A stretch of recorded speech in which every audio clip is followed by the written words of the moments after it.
Today I'm going to show you how to make a superfood that'll last a lifetime without refrigeration. And it's so nutritious you'll never have to stockpile another food. The food's called pemmican, and it was widely in use by the natives of North America and also by the Western explorers who would go for months without contact with civilization. In the 19th century, even British soldiers had an iron ration of 4 ounces of pemmican. Many of these iron rations were found intact and edible as much as 50 years later. So let's just avert our gaze from modern survival thinking for a minute, and let's think about how the guys who explored the West 150 years ago did it.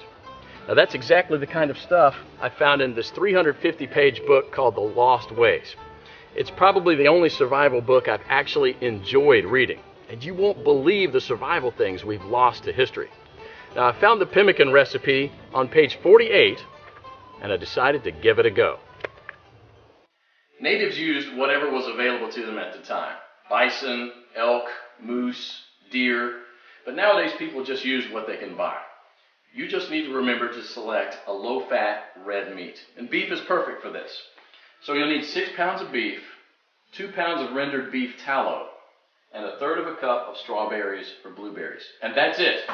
Don't include nuts, seeds, vegetable oils, grains, beans, or dairy products of any kind. Now the first step is to dry the meat and blueberries. First you need to slice the meat very thin. You can use a very sharp knife like this one, or you can keep the beef in the freezer a few hours before slicing it.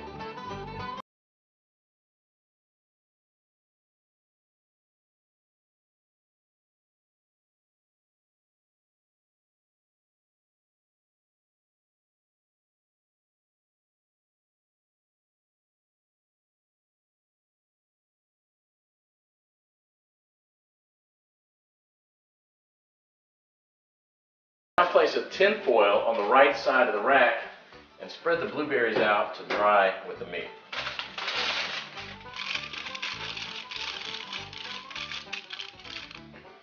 Place the rack back inside and crack the oven door to prevent moisture buildup. Let this dry for about 15 hours or until it's crispy.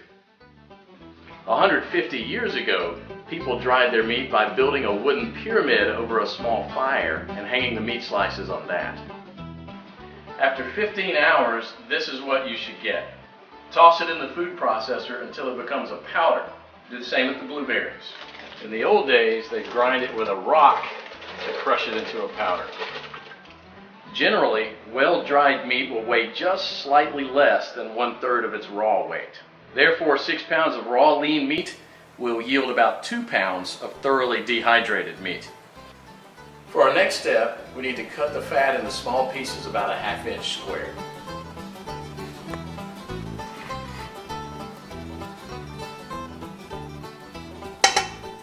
So place the fat in a pot on the stove and heat it up to a temperature between 225 and 250 degrees. And you don't gain anything from getting it any hotter than that, other than destroying the fatty acids, which we want to do as little as possible. Now for the first 10 minutes you want to keep this on medium-high heat, and you want to stir it about every minute, and this will allow enough of the fat to be liberated to coat the bottom of the pot without burning the bottom of the fat. After about 10 minutes you'll see a pool of fat forming on the bottom of the pot, which should be merrily boiling away.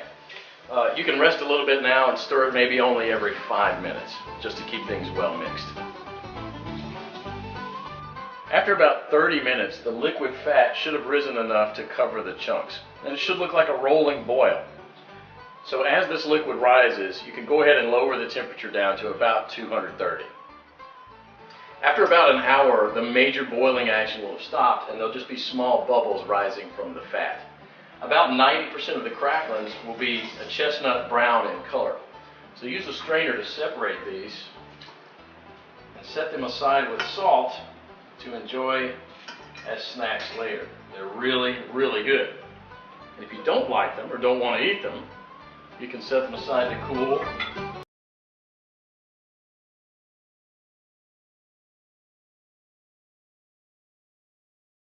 We now have to weigh the amount of ground meat and the amount of rendered animal fat. We have to have the same quantities, so you'll probably have to remove some of the excess fat. Place the remaining fat on the stove. Keep it about 120 degrees. Mix the shredded meat into the melted fat and stir it until it's well blended. Then add the blueberries and mix it again. This is how it should look. The fat should be absorbed or coating the meat fibers. There should be very little or no liquid fat pooling in the bottom of the pot.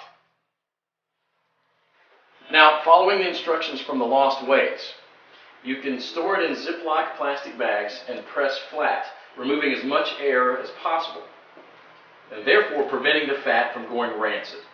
This should keep the pemmican from spoiling for a few years without refrigeration. So let's do that. And here's what I got. Pemmican is the ultimate survival food, no matter if you want to bug out or bug in.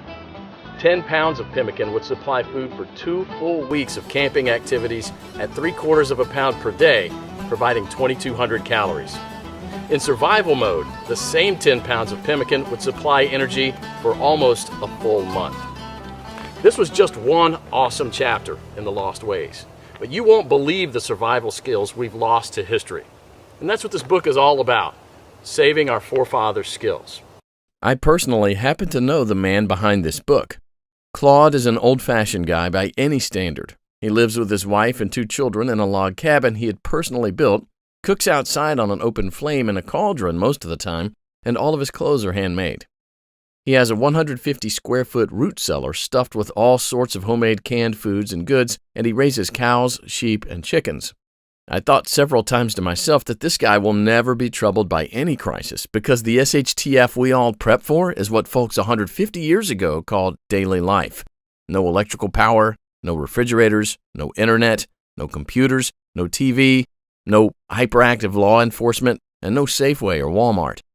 They got things done, or else we wouldn't be here.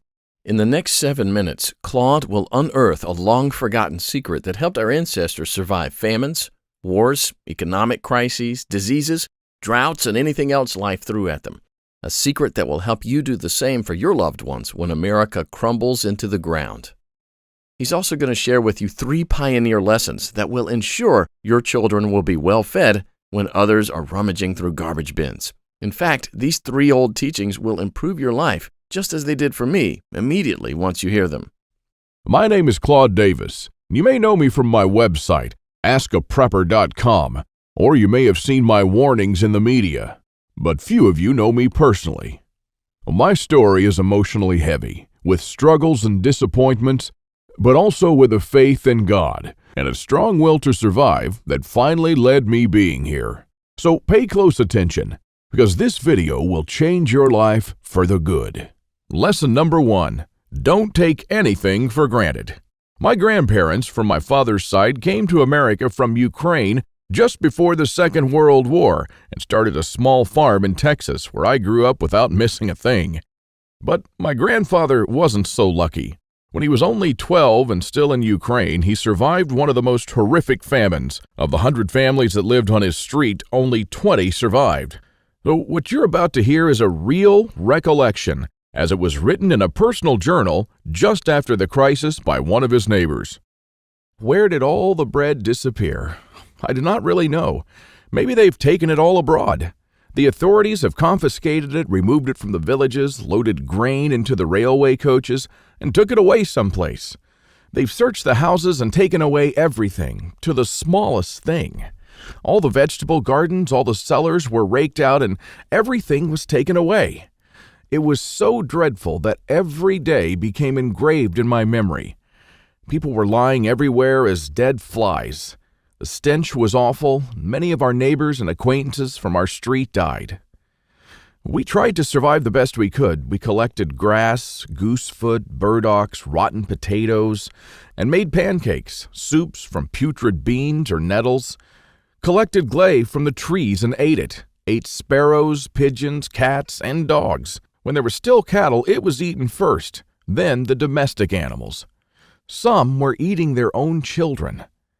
I would never be able to eat my child. One of our neighbors came home when her husband, suffering from severe starvation, ate their own baby daughter. This woman went crazy. Another neighbor wrote a petition to the authorities, and here's just a paragraph from that. Said, "Please return the grain that you've confiscated from me. If you don't return it, I'll die. I'm 78 years old and I'm incapable of searching for food for myself." And of course, nobody cared. In a crisis, it's everyone for himself. Although in many cases, families did still remain families. But just after the winter, when there's absolutely nothing to eat, my grandfather, together with his mother, went to the nearest town where the government had established a soup kitchen. Unfortunately, the 25-mile journey was too much for his mother. After just 5 miles, she couldn't walk anymore. My grandfather noted in his journal, "Mother said, save yourself, run to town." I turned back twice. I could not bear to leave my mother, but she begged and cried, and I finally went for good. Now, I don't know about you guys. I'm a father myself, and when I read these things, I burst into tears. Now, please allow me to take a wild guess here, without getting mad at me. Your life's not perfect, but at least you have a computer or a mobile device to watch this video on. Your fridge is probably half full, and while you have your problems, starvation is not one of them. And even though your job or retirement could be more enjoyable, you probably have enough money to at least get by. And that's great. But make no mistake taking this for granted. History has shown us many times that it can all fly away in a split second. The biggest misstep that you can take now is to think that this can never happen in America or to you. All that my grandfather and our ancestors who came here and formed America lived through would be in vain without lesson number 2. Those who cannot remember the past are condemned to repeat it. Now, call me old-fashioned, I don't care, but I completely believe in America and what our ancestors stood for. They all had a part in turning this land into one of the most powerful countries in the world. Many died and suffered before a creative mind found an ingenious solution to, maybe, a century-long problem. Now, believe it or not, our ancestors' skills are all covered in American blood. And this is why these must be fought for, protected, and handed on for them to do the same for our children and our children's children. But now, my friends, we're sitting on the edge of oblivion. Our fathers and grandfathers were probably the last generation to practice basic things like building a root cellar or making pemmican. Our ancestors laid the bricks and built the world's strongest foundation that we're about to irreversibly forget. And we're going to pay the ultimate price for this, because if you have a big, strong house with a weak foundation, it doesn't matter if it looks nice on the outside. The next flood will sweep it away. And that is exactly what will happen to most Americans in the coming crisis. So here we are, human beings in the 21st century, several lifetimes and a world away from our grandparents and their ways. Have we become better at living? I think not.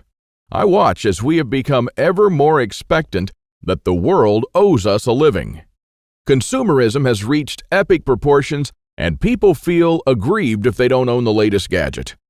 The truth is, we never have been more disconnected from life, from the world, from the soil, from the trees, and from our own souls. We're straying away from our roots on a dangerous road from which there will be no turning back. And the good and the bad news is that we're the last generation that can truly do something about it. We no longer know how to live without refrigerators, without cars, without phones, without supermarkets.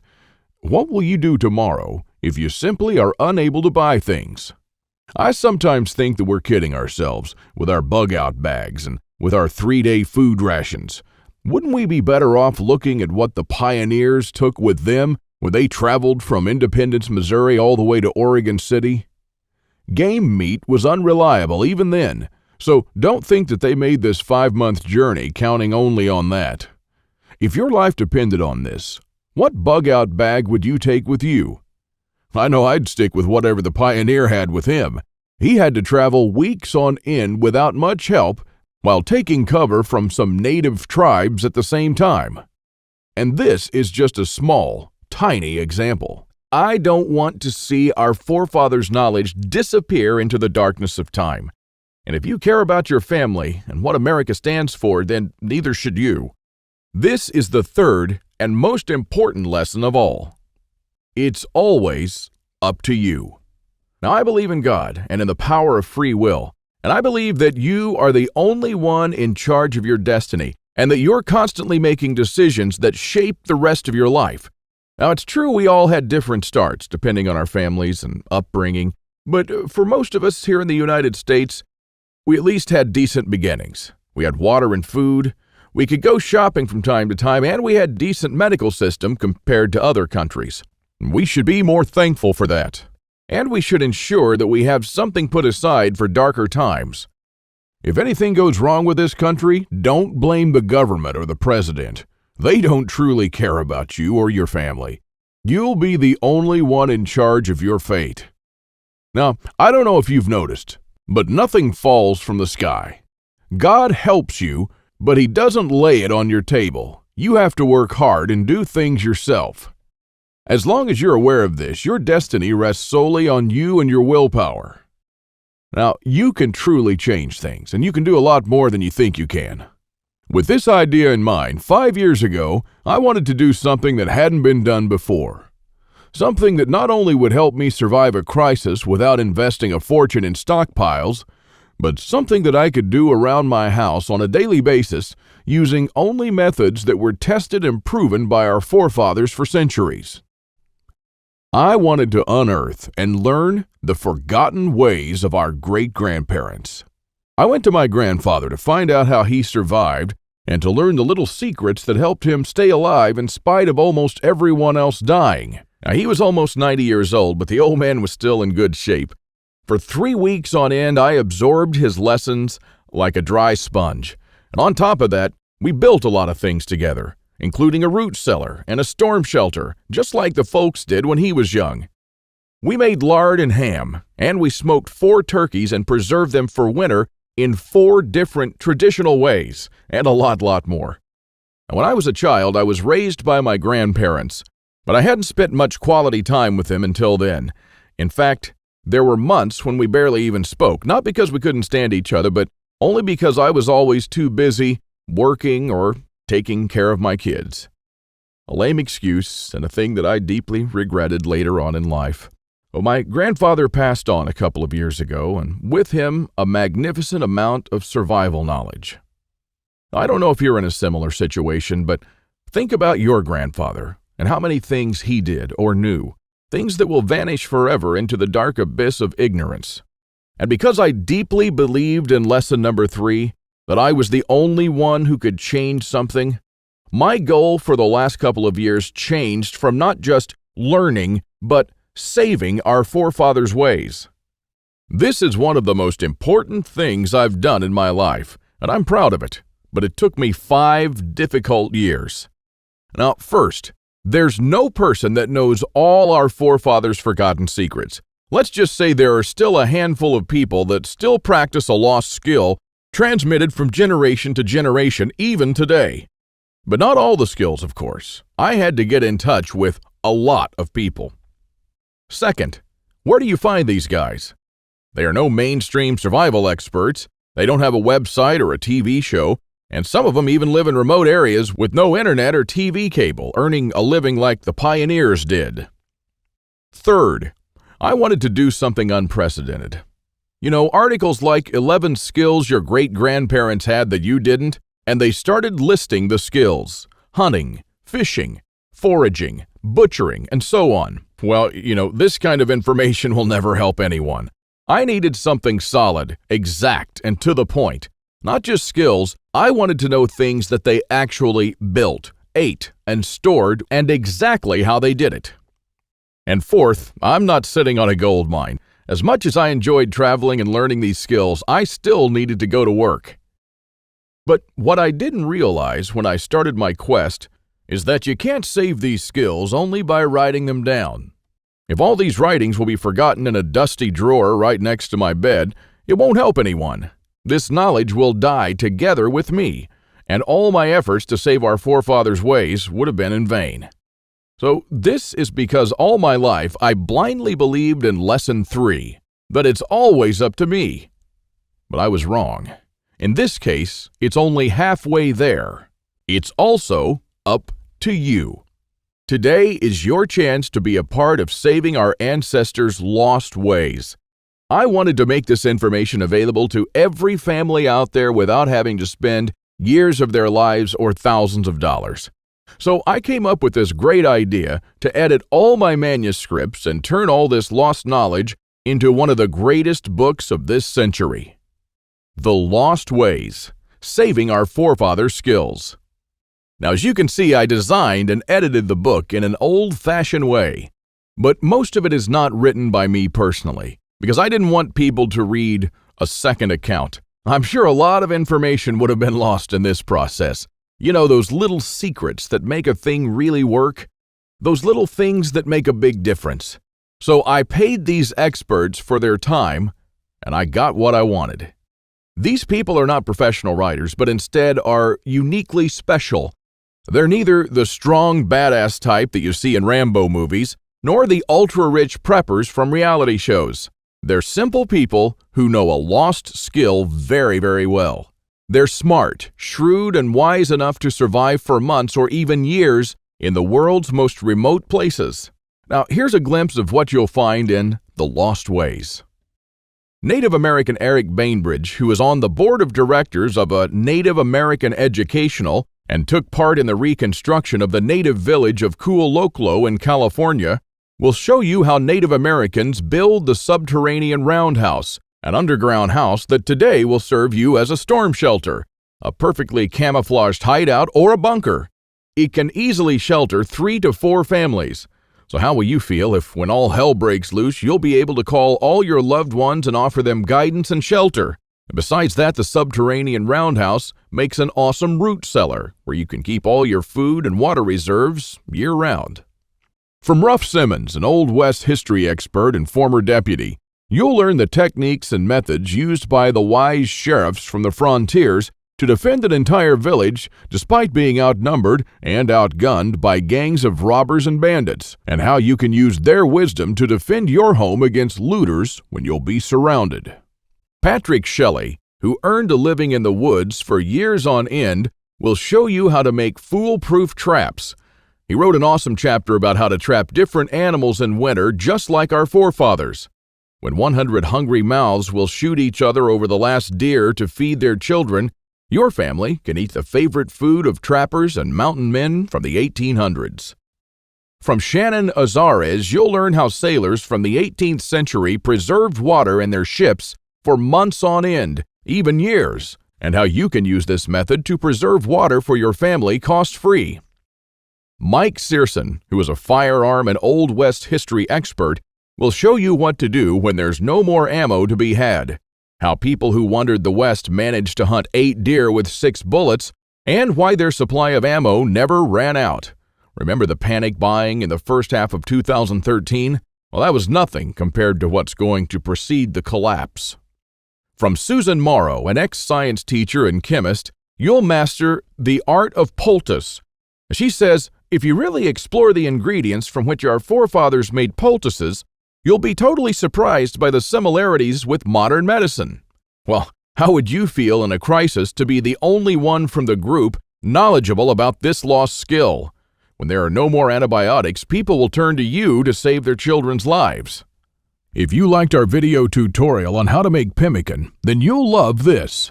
I'll show you how to make another superfood that our troops were using in the Revolutionary War, which even George Washington ate on several occasions. This food never goes bad, and I'm not talking about honey or vinegar. I'm talking about real food. And the awesome part is that you can make this food in just 10 minutes, and I'm pretty sure that you already have the ingredients in your house right now. Now, really, this is all just a peek. The Lost Ways is a far-reaching book with chapters ranging from simple things like making tasty bark bread, like people did when there was no food, to building a traditional backyard smokehouse, and many, many, many more. And believe it or not, this isn't all. If you get The Lost Ways right now, You'll also receive 3 exclusive reports that will be off the table soon. There's an old saying that our great-grandparents used to know. Once in life, you need a doctor, a lawyer, a policeman, and a preacher. But every day, 3 times a day, you need a farmer. So the first report you'll get is what every survivalist should grow in his backyard. This special report contains the most nutritious and toughest plants that you should start growing so you'll never run out of food. These plants are reliable in the worst possible conditions, including drought, flooding, or light deprivation. And you'll also find instructions on how to plant, grow, harvest, and store them. I'm also pretty sure that you're familiar with this 150-year-old saying that it's not the strongest species that survived nor the most intelligent, but the ones most responsive to change.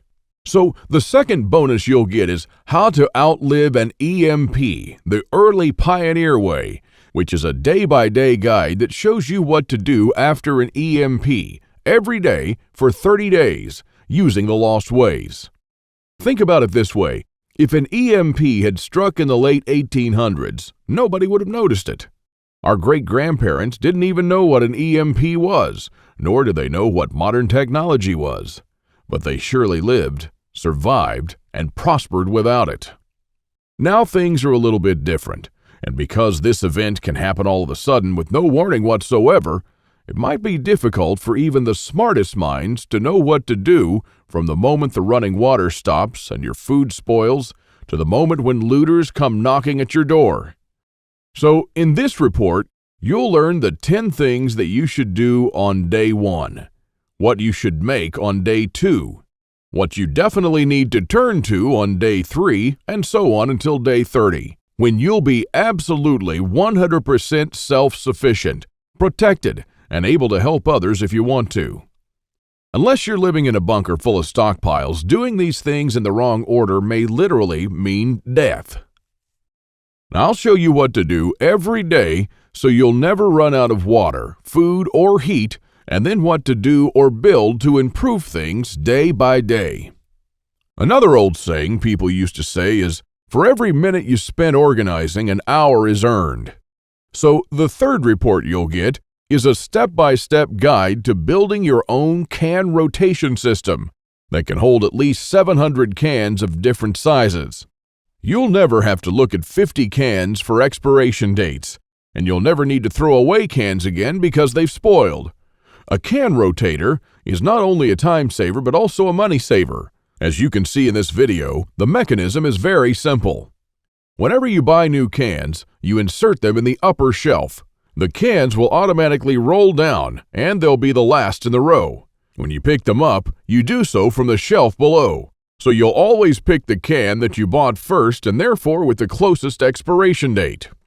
Cool and efficient. The one you've just seen in the video, I built with only $95. Pretty cheap if you think that a similar rotator costs $420 on Amazon and holds only 450 cans, and theirs aren't even that cool. Now, once you have the plans and the step-by-step guide with pictures, all it takes is just 1 day of work, even less. So, if you choose to save the lost ways now, you'll also get these 3 exclusive bonuses that are worth $29 each for free, and unlimited access to the members area, where you can ask me anything at any time. I'll be there to answer your questions and to help you if you need any clarification on anything. By knowing the ways of our forefathers, believe it or not, you're covered for anything. You'll never have to spend money on any prepping material again. And forget about unreliable and expensive modern survival equipment. Why even bother with reinventing the wheel when these things have been working right for centuries? The Lost Ways prepares you to deal with worst-case scenarios with the minimum amount of resources, just like our forefathers lived their lives, totally independent from electricity, cars, or modern technology whatsoever.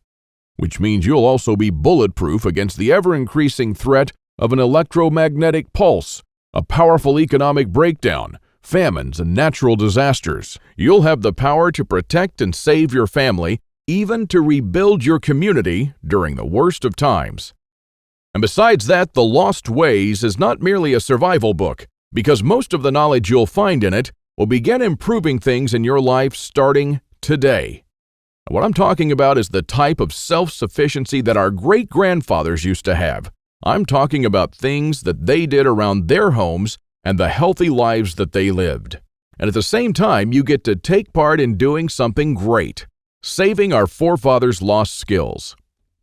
Now, I consider that I've done my part, the hardest and costliest part, if I may say so. All you need to do is to make sure that you hand this knowledge over when it's time to, and take full advantage of it until then. Now, I've shown it to some expert preppers and readers of mine, and some of them said that they would easily pay $1,000 just to learn these skills. I even thought of creating a weekend workshop and charging at least $500 for a seat. There are a lot of people that do that. But I realized that this would be wrong because only a handful of people will actually learn the lost ways. And while my main focus is not to get rich, but to save these skills by spreading this knowledge to other people just like me.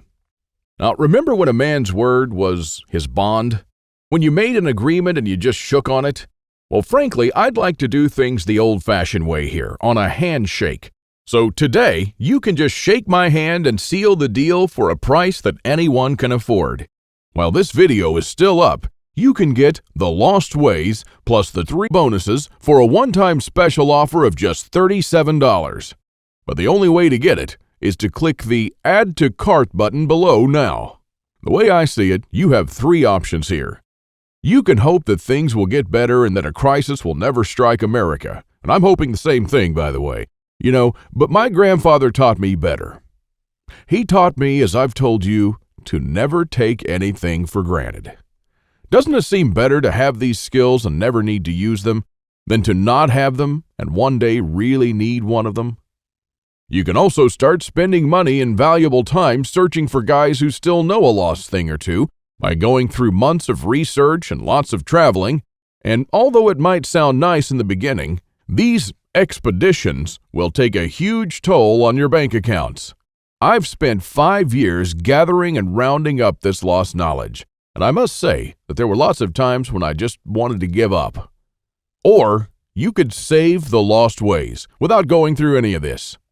I've already done the hard part. This lost knowledge has already been packed and is readily available to serve you and your children from now till the end of time. And there's nothing like this anywhere else. So if you want to literally save the lost ways and to know that your family is secure, to have warmth, food, water, and all the other things they need, even in the worst possible times, this is the only place where you can get it, and you are the only one that could really do something about it. When there's no more electricity and when your neighbors are forced to cook all the meat that they have in their fridges, you'll know the secrets to store it so your family won't starve next week. Heck, in fact, even now, yes, right now, if you get The Lost Ways, go to page 39 and start making one of the super nutritious foods that can last a few years without refrigeration. And when others start begging you for a glass of fresh water, you'll be the only one in your neighborhood able to spare one. Or even a glass of beer or ginger beer, just like our forefathers made when the drinking water was contaminated. Go to page 301 and start building your own old-style backyard smokehouse to preserve your own meat, sausages, and fish using your own spices. And when the dollar becomes useless and all hell breaks loose, you won't care because you won't need any money at all. All you'll need to survive is the lost ways. Nothing more. If our ancestors survived the hardest times using only this knowledge, then so will you. Everyone will turn to you for guidance. Everyone will try to barter with you. Everyone will want to use your tools and your knowledge. This is the amazing power our great-grandparents had. And it's all captured, jam-packed, readily available for you in The Lost Ways. You won't find this anywhere else, and there's no way to tell how much longer this presentation is going to be up. So click the Add to Cart button below to secure your copy now. In keeping with the spirit of those simpler days, today you can take advantage of my handshake guarantee. Because I always put my money where my mouth is, I'm willing to take all the risk on this one. So click the button below and go through The Lost Ways. And when you're done, you have to be 100% thrilled and happy with this deal. If for any reason at all you want your money back, you'll get it within 24 hours from the moment you send me the request. You don't even have to answer any questions. Just simply send me a quick email located in the members area in the next 60 days and ask for a refund. That's right, you've got 2 months to test drive The Lost Ways and the bonuses. That's my handshake guarantee. So is it a deal? I hope so. Don't let this knowledge disappear into the darkness of time, because in the next crisis, when death will stare you in the eye, this is the only time-tested life vest that you and your family can hang on to. You'll stay calm and protected when others will scavenge through the garbage for food. My guess is that you haven't experienced a long-time hunger, but you are probably familiar with the feeling of skipping a couple of meals. Not a very pleasant experience. We're not used to thinking about what to eat or how to procure food for our children. Again, don't take anything for granted just because we're living in good times now. Our grandfathers and great-grandfathers were the last generation to practice the basic things that we call survival skills today. Why try to reinvent what they did, and did very well, for centuries? There are only a few moments in life when you can really do something big, and this is one of them. Our grandparents didn't pass these skills on to us in our bloodstream, and neither will you to your children or your nephews. So, take advantage of this video while it's still up and save The Lost Ways by clicking on the button below. You are the only one that can change something. Are you ready to turn back the clocks to the 1800s for up to 3 years? Because this is what will happen after the next SHTF event. One of my readers, James, replied to this question. Thanks for the book, Claude. I've been looking for something like this for years, and yes, I do believe that some of us are ready to turn back the clock now. Thanks to you, I can truly say that I'm at least one step closer. I can't believe how many things we've lost along the way. This book was an eye-opener for me, and I must admit that there were a lot of things that I was doing or thinking in a totally wrongful way. The brilliance of your book is that it offers a proven way to achieve self-sufficiency without investing any money. Heads up for this book. This is by far the best survival advice I've read so far. And I just can't stop building stuff. James. I received this email and it made my day. Now again, here's my handshake deal to you. You'll get The Lost Ways, plus what every survivalist should grow in his backyard, how to outlive an EMP the early pioneer way, and a step-by-step guide to building your own can rotation system. While you'll also take advantage of my full handshake money-back guarantee for 60 days and unlimited email access where you'll get to ask me whatever you want. Not for $124, but for only $37. This deal just simply can't get any better than this. Thank you for watching this video, and I hope that we'll meet on my secure encrypted checkout page. Now, once you've entered your info and submitted that, you'll have immediate access to The Lost Ways and the bonuses. Click on the button below to secure your spot while this presentation is still up.